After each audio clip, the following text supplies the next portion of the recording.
Lily, can I talk to you for a moment? Oh, sorry, Anne. I'm still at work.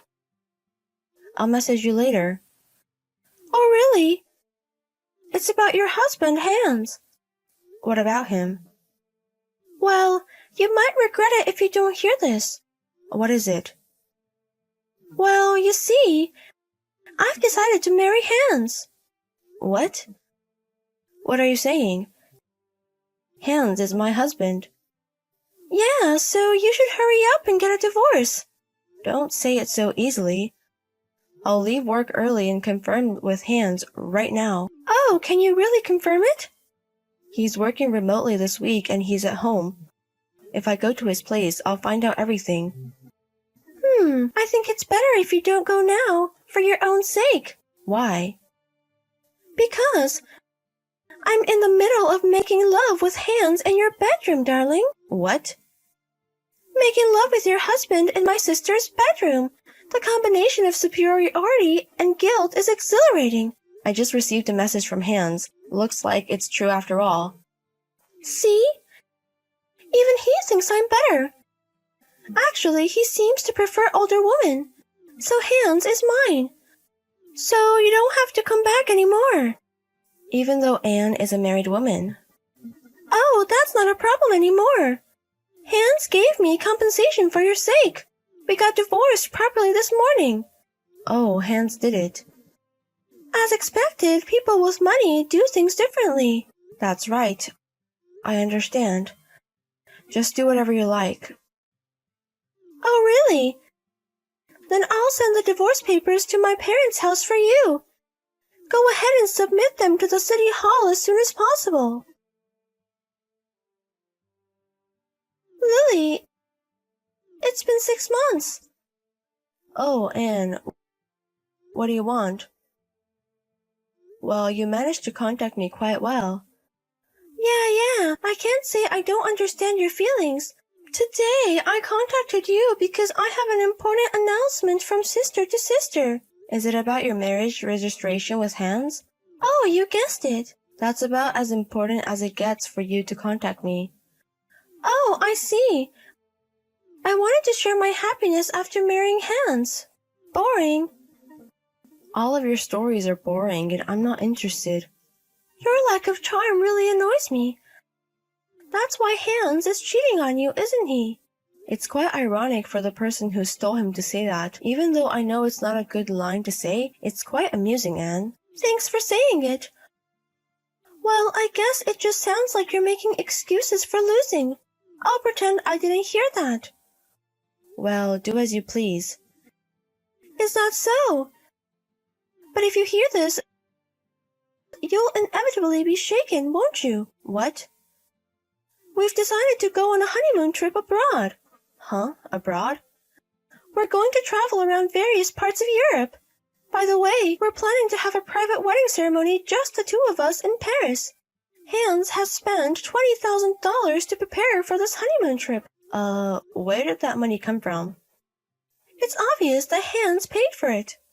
Really? See, I knew you'd be jealous. No, it's not jealousy, more like I'm surprised. Both situations are pretty much the same for you.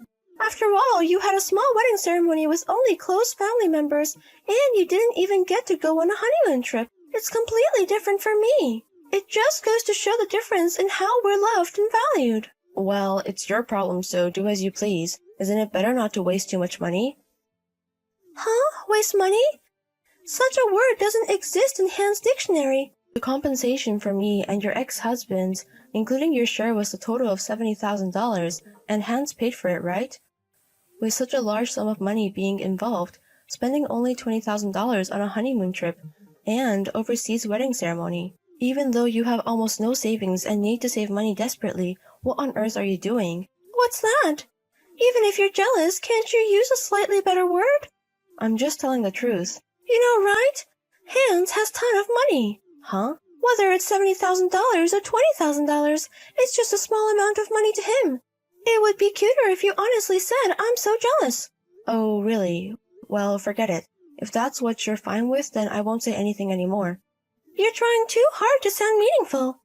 It's really ridiculous and pitiful.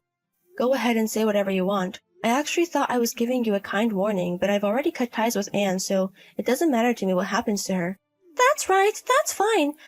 Because our happiness makes you jealous, so please don't hold on to feelings for Hans forever, okay? Hey, Lily! We're in Paris now! We just pledged eternal love in a church, just the two of us. Oh really? You're not in the US anymore? So? Isn't it envy-inducing?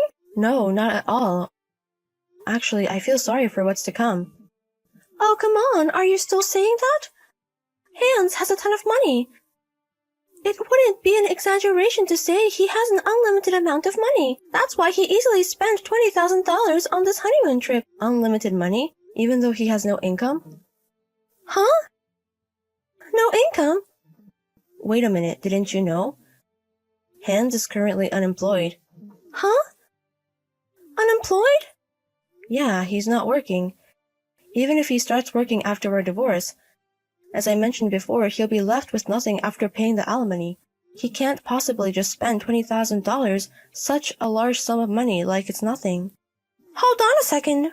What do you mean by Hans not working? Oh, I see. I thought you might not have known. What? Wait, tell me. He was fired from his job due to an affair with you. What? What are you talking about? Fired because of an affair? Isn't that wrongful termination? I'm going to sue. Anne, don't you understand? You even mentioned it yourself. Me?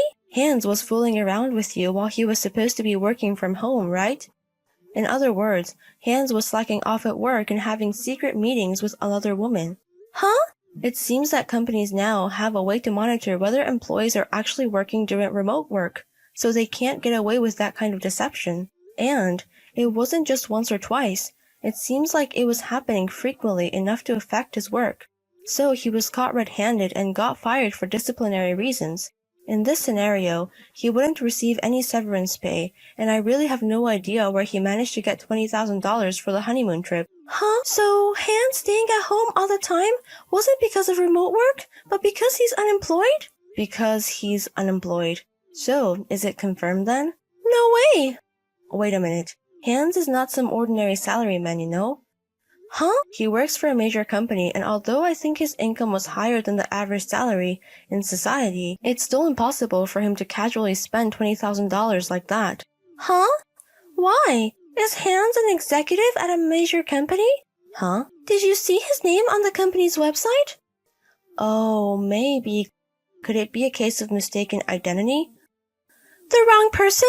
It seems there's another person with a different spelling for the same last name and first name as the executive. No way! I mean, Hans, who is still in his early 30s, being an executive at a major company? It doesn't seem like he was exceptionally talented or anything, so I find it hard to believe. That's impossible. So, what was the purpose of me stealing Hans from you? Not only was it meaningless, but I also suffered a big loss. I was deceived. I don't need it. Take it back. I don't need it. Well then, I'll get back to work. Wait! Bye-bye.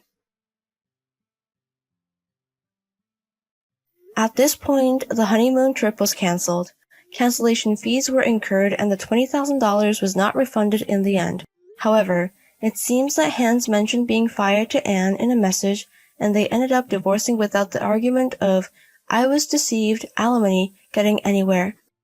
However, it turned out that the $20,000 for the honeymoon trip was actually Anne's debt.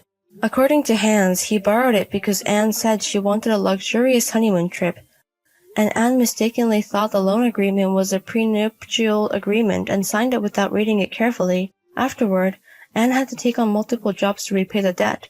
Both situations seem equally absurd, but as long as they stay away from me, it's fine.